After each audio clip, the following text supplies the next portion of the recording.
Hi everyone, we're here to update you on our recent feedback from the Thriller opening that we pitched to the class. Um, Overall, the feedback was more negative than positive. A lot of constructive criticism regarding the route we were going with our original plan. The route we were going with was more kind of crime, social realism based, as opposed to a thriller, which we're actually doing for our task. Therefore, we've taken all the criticism into consideration and decided to go down a different route for our thriller opening. So as Morgan said, we pitched our ideas to the class, and they actually really liked the idea, but they just said it would be more social realism, action rather than thriller, which I think Pio, Morgan, me, and Ben all kind of understand. We and at the end of the day, we are making film for an audience rather than for ourselves. So we will obviously listen to our audience feedback, which is why we did a pitch in the first place. Morgan's going to say his first plot idea. So basically, the route I think we should go down is more of a psychological thriller as opposed to the one we had previously. I've looked at a few ideas that we could possibly use. I was thinking we could start off with something a lot more basic and simple. That's more contemporary as opposed to given to the audience on a plate. So, for example, more of a subtle, delicate scene where it's just a one character, where very little's going on, but more can be read between the lines by the audience. Someone looking in a mirror, doing something menacing, perhaps, with strong music playing in the backgrounds to connote the fact that they might be unhinged or might be about something might be about to happen, to build tension. Not sure exactly what I want to do with that, but that's the main basis of what I want to do. Yeah.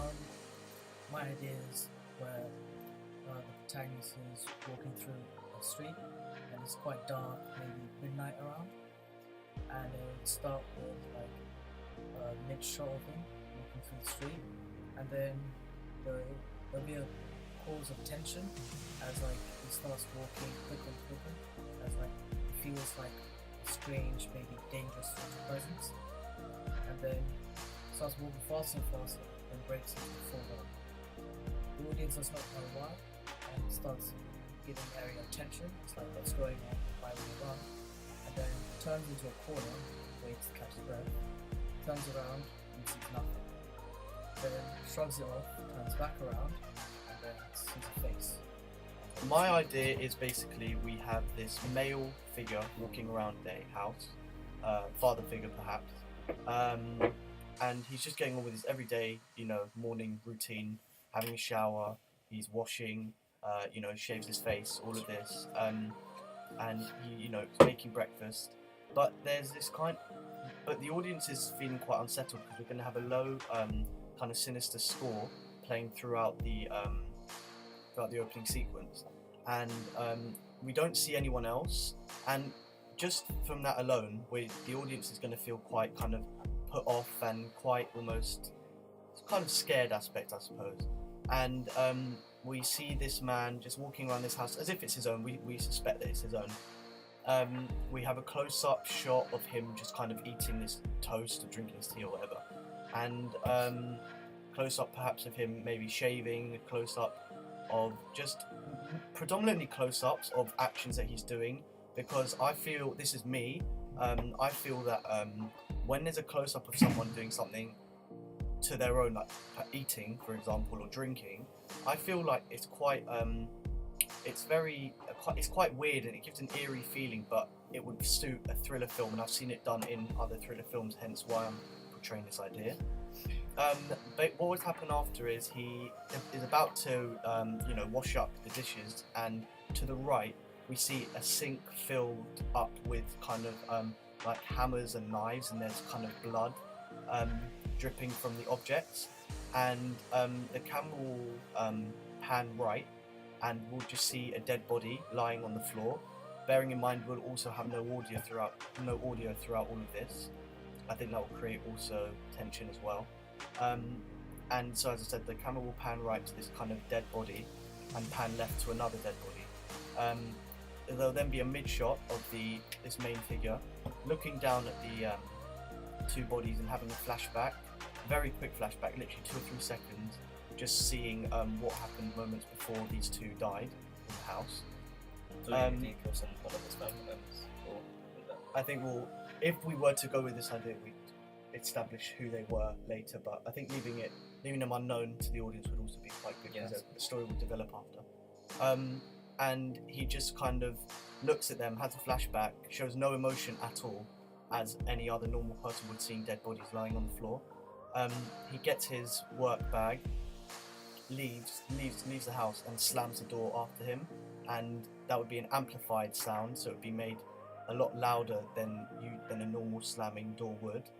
I think this would work quite well. There'd be no audio, so creating tension.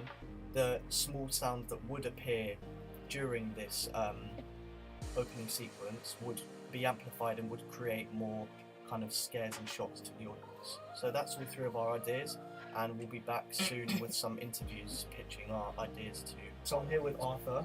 We just finished watching my my new kind of plot idea for our thriller. So for my idea of the thriller from the group. Arthur, what did you think of my idea? I thought it was really good. Like I can see it becoming really effective, and especially with the sounds. So did you like the idea of no dialogue? No dialogue is perfect, and I like how it's just it's as if it's an ordinary day. So the usual routine, getting showered, like all that sort of stuff about your daily routine, and just his kind of blank face and no emotion is really kind of intense and kind of makes you think this guy's a real psychopath. Yeah. Okay, and the only problem that I found with it was that, and obviously it's only 2-minute opening, so I can't have too much, but I did want to include some exterior shots because the whole thing will be done in the house. Yeah. Do you think it would be still successful if there was only interior shots and nothing? It would basically all be filmed in one place. Yeah, I like, there can be some like negatives, but I like it because it's, if you're establishing where it is going to be, then you're establishing where it's going to be. If you don't do that, then it can be as if it's any ordinary person's house. It can be your house, it can be somebody else's house. So it makes it as if it's a bit more realistic. Yeah. Okay. One thing I didn't mention in my last blog was that I was going to have kind of ominous, mysterious, sinister score playing through the background. Do you think that would work well, or would you have any other input? I was thinking that it could be, depends how the filming goes and stuff. If you get to the editing stage and you do put it in, you think it sounds better, then I guess it would work. But as you would, as I was listening to it and your ideas and stuff, I was thinking of like an ominous kind of going in the background. But I think that would ruin the kind of psychopathic element. Yeah. So this was another thing I was thinking, which I also didn't say. When he was going to be eating and sitting down, there would be maybe a phone or a radio next to it, and next to him on the table. And when he presses play on a song, it would be a really like kind of country, weird kind of song, like quite psychopathic song. Oh yeah. Was in contrasting, as in contrasting the scene. Yeah, everything's normal, and then the minute that he presses play, on the song, it will be a really quite weird and psychopathic song that no one would have ever heard before or listened to, only him, showing that he's not as ordinary as everyone thinks he is. Yeah, I Would guess that work? that'd be quite clever. Yeah. Because it does make him stand out and makes the audience realise he is a bit of an outsider. Okay. So yeah, I think it would be a good idea. Yeah. Okay then. I like it. Any last comments just overall before we end the interview? No, I think it's a really clever, Yeah. unique idea. Yeah. I've not really. I mean, there's elements of it that have been used. Yeah, of course. That's where I. Yeah. But to make it like that is really clever. I Okay. really like it. Well, thanks Arthur for taking part in my interview.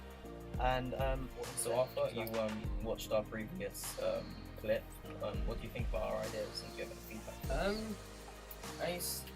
If done well, it can be really effective. With the idea of the school shooting, would you set it in the school? Would you set it as As I said, I want to focus solely on what gets you to that point. So it'd be nothing really about the actual shooting itself. It'd be pre-shooting. Yeah, it'd be a Okay, scene hinting at the fact that the teenager's not quite the same as everyone else, that he's quite on edge and he's quite unhinged. Yeah, But it'd only be like metaphoric play. For example, I don't know, something he would do not quite the same as someone else. Like using an object unconventionally in an aggressive manner. Yeah, I like the idea.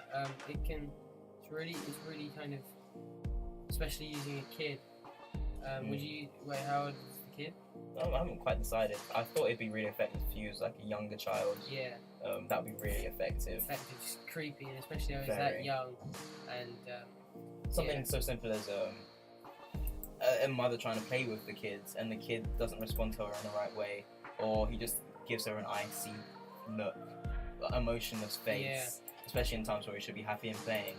It's not quite right. Yeah, I really like the idea. It's just the one worry is that would you fit all this kind of like distortion and kind of and all this kind of background to this kid in that beginning 2 minutes. I don't know how you'd fit all of that in. I don't think we'd have to fit all of that in. No? Just one scene itself, Okay. if powerful enough, can. Yeah, if it was powerful enough, it would have to be like if it's like something kind of not really that significant, and then he goes to it, and then he's planning a school shooting. You can kind of see that's a bit exaggerated. But Yeah. if it's really powerful, like something simple as like a scrapbook, if you had a scrapbook, Yeah. and you kind of see him drawing in the scrapbook, and then flicking through pages, where, then and you see this kind of kid's mind in paper. I think that would be really fun Yeah. because I think that's such a key tool to use, like play with the kid's minds yeah, to portray thoughts going on in his head, like twisted thoughts. Yeah. especially since like kids are always, as soon as they learn can draw, they're straight off drawing, and then just how this kid's mind has got from his mind onto paper is in those kind of, I don't know what it could be, some weird distorted images of like guns and Yeah. people dead. That could be a really clever idea. I've still not necessarily chosen what the plot actually is, but Yeah. definitely the premise as well in my mind. Something simple, with the kind of thought of less is more, and getting the audience to read between the lines, perhaps, in the things that I present. Yeah, okay. I really like the idea. Yeah. Thank you for talking Definitely. to me. It's alright. Thank you for your time. My name is Pierre George, and this is the podcast. This is when after we received all our ideas from our previous discussion, and Arthur here has watched a clip of my idea. Yeah, the premise is basic, and I like it. It's simple, and it's kind of as realistic as in a street. It's and yeah, there's nothing too fancy going on, which I like, and it can be easily done, especially with us being amateurs and stuff. I like but just try. I would say as a criticism, just try not to go into the kind of alley ideas, like cliche thriller in an alley. And I think you need to kind of the music as well. Don't try and make it too kind of seems a bit too kind of horror-y. Yeah. Try and make sure you get that sense of enigma and kind of uncertainty and mystery, which is the large conventions in thrillers. But I really like the idea. Yeah, I think it can be done quite easily with your group size. Yeah. So do you?